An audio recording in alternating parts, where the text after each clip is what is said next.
Les coulisses du Léman Express. Je suis Christian Dupesset, maire d'Annemasse et président d'Annemasse Agglomération. C'est Genève, c'est le Grand Conseil qui, en 2000, a lancé le projet, qui est venu remplacer le fameux métro léger dont on parlait à l'époque. Et dès que ce projet a été avancé, comme d'autres, Robert Borrell et Robert Kramer en particulier, j'ai été emballé par ce projet parce que je crois qu'il était le cœur de la vie commune sur ce territoire transfrontalier. Alors après, il a fallu se battre pour convaincre.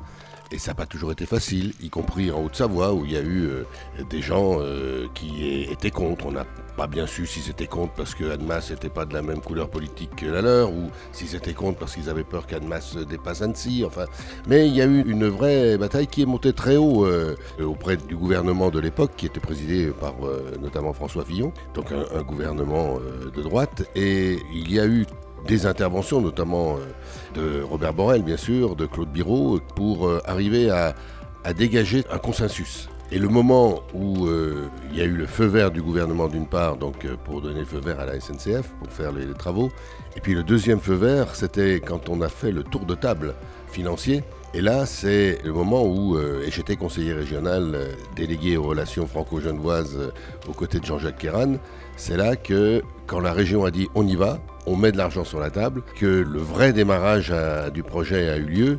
Et quand ensuite le département a compris que c'était pas simplement une liaison Genève-Annemasse, c'était la base, mais que c'est toute la Haute-Savoie qui était intéressée jusqu'à Saint-Gervais, jusqu'à Annecy, jusqu'à Thonon-Évian, et qu'il a lui aussi porté le projet, eh bien on pouvait dire que c'était gagné.